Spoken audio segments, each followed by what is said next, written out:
Hello and good evening to all of you, सभी बच्चों को गुड इवनिंग। तो जैसा कि आपको पता है कि डीएलएड का पेपर अब होने ही वाला है, ठीक है ना। एक बार पोस्टपोन हो चुका है, लेकिन कभी भी डेट आ सकती है और कभी भी आपका पेपर अब हो सकता है, ज़्यादा समय आपके पास नहीं है।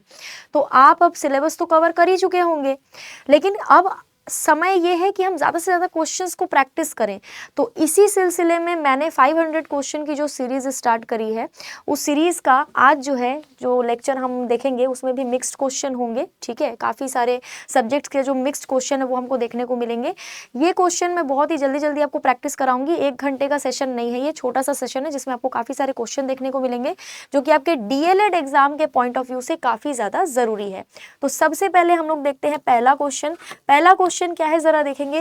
Which of the following pair is not correctly matched, यानी इनमें से कौन सा पेयर है जो कि सही सुमेलित नहीं है, सही नहीं है, ठीक है। दिवस है और दिवस के डेट है। यह है वर्ल्ड इन्वायरमेंट डे, यानी कि विश्व पर्यावरण दिवस। इसमें बोला जा रहा है ये 5 जून को मनाया जाता है। बिल्कुल सही बात है, हर साल हम लोग इन्वायरमेंट डे 5 जून को मनाते हैं। दूसरा है वर्ल्ड अर्थ डे, यानी कि पृथ्वी दिवस। पृथ्वी दिवस का कहा जा रहा है कि 22 अप्रैल को मनाया जाता है। बिल्कुल सही कहा जा रहा है, 22 अप्रैल को ही मनाया जाता है। उसके बाद है international yoga day. International yoga day यानी कि अंतर्राष्ट्रीय योग दिवस। इसमें लिखा है 21 जून। बिल्कुल सही है, हम 21 जून को ही योगा दिवस मनाते हैं। लेकिन ऑप्शन नंबर सी जो है वर्ल्ड होम्योपैथी डे, यानी कि विश्व होम्योपैथी दिवस, ये जो डे है ये हम इस दिन नहीं मनाते जिस दिन यहाँ पर दिया हुआ है। वर्ल्ड होम्योपैथी डे हम हर साल 10 अप्रैल के दिन मनाते हैं, यानी कि 12 मार्च नहीं होगा, 10 अप्रैल आंसर हो जाएगा। इस क्वेश्चन के हिसाब से ये आंसर सही होगा, यानी कि वर्ल्ड होम्योपैथी डे का जो मिलान था वो गलत था। याद रखना है, ये सारे दिवस इंपॉर्टेंट है, एग्जाम में क्वेश्चन आते हैं। नेक्स्ट है चावल का वैश्विक जीन बैंक कहाँ स्थित है। चावल को लेकर जो ग्लोबल लेवल का जीन बैंक है वो आपको कौन सी कंट्री में मिलेगा। इसका आंसर क्या होगा, कौन सी कंट्री या कौन से प्लेस में मिलेगा। फिलीपींस की जो कैपिटल है मनीला, यहाँ पर आपको मिलेगा अंतरराष्ट्रीय स्तर का चावल का वैश्विक जीन बैंक।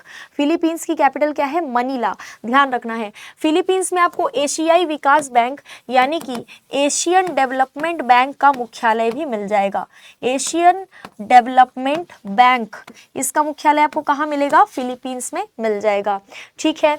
कटक में भारत के नेशनल लेवल का जो चावल अनुसंधान केंद्र है वो आपको मिल जाएगा। नेशनल लेवल का जो राइस रिसर्च इंस्टीट्यूट है इंडिया का, वो आपको कटक में मिल जाएगा, ठीक है। नेक्स्ट देखो, अंगोरा ऊन इनमें से किस जानवर से निकाला जाता है। देखो नॉर्मली बचपन से हम सुनते आ रहे हैं कि ऊन जो है जिससे हम लोग स्वेटर वगैरह देखते हैं, स्वेटर वगैरह बनता है, गर्म कपड़े बनते हैं, ऊन भेड़ के शरीर से निकाला जाता है, हम यही जानते हैं। लेकिन ऐसा नहीं है, भेड़ के अलावा बकरी के शरीर से भी ऊन मिलता है। एक तरह का खरगोश होता है, उसके शरीर से भी ऊन निकलता है। तो अंगोरा नाम का जो ऊन है ना, वो बकरी के शरीर से निकाला जाता है, सॉरी खरगोश के शरीर से निकाला जाता है। एक तरह का खरगोश होता है, उसके शरीर से ऊन निकाला जाता है, अंगोरा ऊन कहते हैं उसको, ठीक है। तो ध्यान रखेंगे, ये शायद आपने पहली बार सुना होगा लेकिन ऐसा ही है।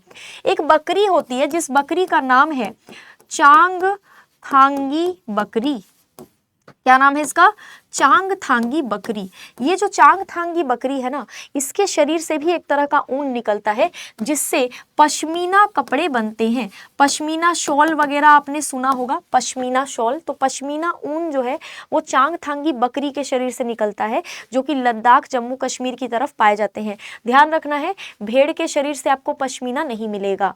नेक्स्ट देखो, नेक्स्ट है भारत में आर्थिक सुधार की प्रक्रिया कब शुरू हुई थी। इकोनॉमिक रिफॉर्म्स, जब हमारे मार्केट को खोल दिया गया था, एलपीजी सिस्टम को लागू किया गया था, यानी कि लिबरलाइजेशन, ठीक है, प्राइवेटाइजेशन को भी ज़्यादा बढ़ावा दिया गया था, एंड ग्लोबलाइजेशन, यानी कि वैश्विक स्तर पर जो व्यापार का सिस्टम है उसको भी ज़्यादा से ज़्यादा अपनाने की बात करी गई थी कि दूसरे देशों के साथ ज़्यादा से ज़्यादा व्यापार करो। ये आर्थिक सुधार के लिए ये किया गया था। 1991 का वो टाइम था जब इसको किया गया था। डॉक्टर मनमोहन सिंह जी का इस समय पे बहुत इंपॉर्टेंट रोल था। भारत में कौन से डेट को सुशासन दिवस के रूप में मनाया जाता है। कई बार एग्जाम में क्वेश्चन आ चुका है, दिवस से रिलेटेड क्वेश्चन बेटा एग्जाम में कई बार पूछे जाते हैं। आपको दिवस से रिलेटेड एक भी सवाल नहीं छोड़ना है, ठीक है, और ना ही एक भी दिवस आपको छोड़ना है। हमारे भारत के एक बहुत जाने माने प्रधानमंत्री थे जिनका नाम था श्री अटल बिहारी वाजपेयी साहब। उनका जो जन्म दिवस है ना, उनके जन्म दिवस को हम लोग सुशासन दिवस के रूप में मनाते हैं। हर साल 25 दिसंबर को हम लोग क्या मनाते हैं? सुशासन दिवस, सुशासन दिवस, ठीक है। 4 दिसंबर को हम लोग क्या मनाते हैं? नौसेना दिवस। हर साल 4 दिसंबर को हम क्या मनाते हैं? नौसेना दिवस। ये भी थोड़ा सा ध्यान रखना है, ठीक है। नेक्स्ट देखो, भारतीय संविधान के कौन से अनुच्छेद के तहत ये लिखा हुआ है? ध्यान से पढ़ो। ये लिखा हुआ है कि राज्यसभा जो है वो हमारी संसद को 2/3 बहुमत से राज्य के विषय पर कानून बनाने के लिए अधिकृत कर सकती है। राज्य के विषय पर कानून सिर्फ राज्य ही बना सकता है, केंद्र नहीं बना सकता। लेकिन ऐसे कई कंडीशंस आते हैं जब ये पावर दी जा सकती है। तो वो आर्टिकल कौन सा है? Option number A, article number 249। Article 249 में ये दिया गया है। यहाँ पर आप आर्टिकल 243 देख रहे हो। आर्टिकल 243 में पंचायती राज के बारे में दिया गया है, ठीक है, पंचायती राज के बारे में, है ना। नेक्स्ट देखो, भारतीय संविधान का ऐसा कौन सा अनुच्छेद है जो कि ये कहता है कि राज्य के नीति निर्देशक सिद्धांत किसी भी अदालत द्वारा लागू नहीं किया सकते? ये हम सबको पता है कि डीपीएसपी यानी directive principle of state policy जो है, इसको लेकर के आप कोर्ट नहीं जा सकते कि यार इसको इम्प्लीमेंट नहीं किया गया, हम कोर्ट में केस कर देंगे, ये नहीं कर सकते। आप मौलिक अधिकार को लेकर कोर्ट जा सकते हैं, फंडामेंटल राइट को लेकर जा सकते हैं, उससे रिलेटेड अगर आपका फंडामेंटल राइट का हनन हुआ है तो जाओ, लेकिन आप डीपीएसपी को लेकर नहीं जा सकते। ऐसा कौन से आर्टिकल में लिखा हुआ है कि आप डीपीएसपी को लेकर के नहीं जा सकते हैं कोर्ट? इसका आंसर क्या हो जाएगा अगर आपसे पूछा जाए तो? ऑप्शन नंबर डी, आर्टिकल 37 में ये लिखा हुआ है, ठीक है। निम्नलिखित में से कौन सी नदी अरब सागर में नहीं गिरती है? इनमें से कौन सी नदी है जो अरब सागर में नहीं गिरती है? कृष्णा, साबरमती, ताप्ती या फिर नर्मदा नदी? देखो, नर्मदा और ताप्ती तो गिरती है, ठीक है, साबरमती नदी भी गिरती ही है। कृष्णा नदी जो है वो अरब सागर में नहीं गिरती है। कृष्णा नदी जो है बंगाल की खाड़ी की तरफ जाती है। ये कहाँ से निकलती है? महाराष्ट्र से निकलती है। महाराष्ट्र से कृष्णा नदी निकलती है, ठीक है, और जाके गिरती कहाँ पर है?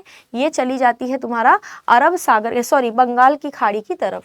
इनमें से कौन सा भारतीय राज्य है जो बांग्लादेश और म्यांमार दोनों के साथ अपनी सीमा साझा करता है?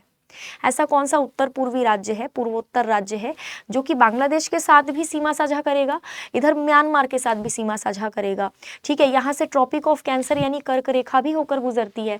तुमको इसके लिए मैप देखना पड़ेगा। तुम मिजोरम का मैप देख लेना, इंडिया के मैप में तुम मिजोरम को देख लेना, यहाँ से कर्क रेखा तो गुजरती ही है और मिजोरम का आधा हिस्सा तुमको बांग्लादेश में मिलेगा, आधा हिस्सा तुमको म्यांमार में मिलेगा। एक बार देखना इसको। उत्तर से दक्षिण तक पश्चिमी घाट को स्थानीय रूप से किस नाम से जाना जाता है? यहाँ पर उत्तर से दक्षिण की तरफ का मैप बनाओगे, ठीक है, तो तुमको इनमें से कौन सी पहाड़ी जो है, पहाड़ी का सीक्वेंस जो है वो सही दिख रहा है। ऊपर से नीचे की तरफ तुमको सीक्वेंस लगाना है। यहाँ पर जब तुम सीक्वेंस देखोगे तो सबसे ऊपर होगा सह्याद्री, फिर नीलगिरी, फिर अन्नामलई, फिर कारडमम पहाड़ी सबसे नीचे आएगी। तो सह्याद्री, नीलगिरी, अन्नामलई और कारडमम हिल, ऑप्शन नंबर ए इसका आंसर हो जाएगा। सह्याद्री, नीलगिरी, अन्नामलई और कारडमम, ये चारों जो है, सॉरी, ये जो ऑप्शन नंबर ए है ये सही आंसर होगा। इनमें से किस समाचार पत्र से गांधी जी नहीं जुड़े थे? यंग इंडिया से तो देखो जुड़े थे गांधी जी, ठीक है, इंडियन ओपिनियन से भी जुड़े थे, है ना, भारतीय राय नहीं, इंडियन ओपिनियन ही होगा। हरिजन से भी जुड़े थे, लेकिन द इंडियन मिरर से गांधी जी कभी नहीं जुड़े थे। द इंडियन मिरर के जो फाउंडर थे उनका नाम था देवेंद्र नाथ टैगोर। देवेंद्र नाथ टैगोर, ठीक है, देवेंद्र नाथ टैगोर। नेक्स्ट देखो, अमृतसर की संधि महाराजा रणजीत सिंह और किसके बीच हुई थी? ट्रीटी ऑफ अमृतसर, जिसके तहत एक नदी को बॉर्डर के तौर पर माना गया था। बताना वो नदी कौन सी है? एक नदी को बॉर्डर बनाया गया था, अंग्रेजों ने कहा था इस नदी के उस पार हम नहीं जाएंगे, इस नदी के इस पार तुम मत आना, ठीक है। महाराजा रणजीत सिंह से कह दिया था उन्होंने, और ये समझौता हुआ था, महाराजा रणजीत सिंह ने भी इसको एक्सेप्ट किया था। ट्रीटी ऑफ अमृतसर के तहत कौन सी नदी को बॉर्डर बनाया गया था ये बताना। इसका आंसर होगा लॉर्ड मिंटो। लॉर्ड मिंटो, ये वो वाले लॉर्ड मिंटो नहीं है जो 1909 के अधिनियम में जिनका नाम आता है, ये दूसरे लॉर्ड मिंटो है, उनसे पहले वाले, ठीक है। लॉर्ड मिंटो भी एक नहीं थे। 1931 में किस कांग्रेस अधिवेशन में मौलिक अधिकारों का प्रस्ताव पारित किया गया था? मौलिक अधिकार को लेकर के प्रस्ताव पारित किया गया था कांग्रेस के एक अधिवेशन में। हर साल कांग्रेस का अधिवेशन दिसंबर के महीने में होता था। मौलिक अधिकार को लेकर जिस अधिवेशन में जो है यहाँ पर वो पारित किया गया था प्रस्ताव, वो था कराची अधिवेशन। उस समय कराची भारत का ही हिस्सा था क्योंकि पाकिस्तान नहीं बना था। ठीक है, ध्यान रखना, कराची में सेशन हुआ था। नेक्स्ट देखो, निम्नलिखित में से किसने कहा था कि रैयतवाड़ी एक ऐसी प्रणाली है जो भारत में हमेशा से प्रचलित रही है?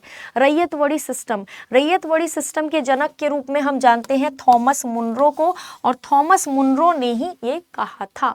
ठीक है, स्थायी बंदोबस्त यानी कि परमानेंट सेटलमेंट जो है उसको लेकर के कौन से पर्सन प्रचलित है? वो है लॉर्ड कॉर्नवालिस।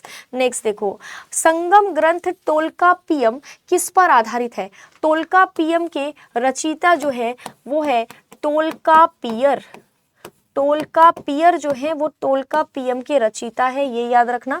ये किससे रिलेटेड है? ये तमिल ग्रंथ है और ये तमिल ग्रामर से रिलेटेड है, ध्यान रखना है आपको। ठीक है, तमिल टेक्स्ट है, ये तमिल ग्रामर से रिलेटेड है, याद रखना है। नेक्स्ट है, मुगल मनसबदारी प्रणाली के सुचारू संचालन के लिए कौन जिम्मेदार था? यानी कि मनसबदारी सिस्टम किसने शुरू की थी? अकबर ने शुरू करी थी मनसबदारी सिस्टम। मनसबदारी सिस्टम जो है ये मिलिट्री से जुड़ा हुआ था। ठीक है, और इसको मैनेज करने के लिए, इस पूरे सिस्टम को ठीक से चलाने के लिए एक पोस्ट बनाया गया था, जिस पोस्ट पर एक व्यक्ति बिठाया जाता था। उस पोस्ट का नाम था मीर बख्शी। मीर बख्शी जो पोस्ट था वो मनसबदारी सिस्टम ठीक से चल रहा है या नहीं उसको, उसकी देखरेख करता था, ठीक से सैलरी मिल रही है कि नहीं, और सारी चीज़ें। नेक्स्ट है, विजयनगर साम्राज्य की जो राजधानी है वो राजधानी थी वो कौन से नदी के तट पर थी? विजयनगर साम्राज्य के जाने माने जो रूलर्स थे उनका नाम था हरिहर बुक्का, है ना। उसके बाद कृष्णदेव राय, इन लोगों का नाम आपने सुना ही होगा। तुंगभद्रा नदी के किनारे आपको मिलेगा विजयनगर साम्राज्य का राजधानी, तुंगभद्रा नदी।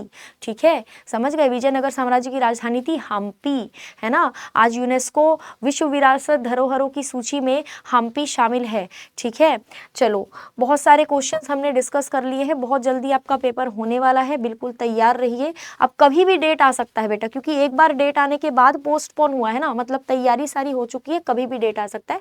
आप बिल्कुल रेडी रहो। बाकी मिलेंगे अगले वीडियो में। आज के लिए इतना ही। Thank you so much.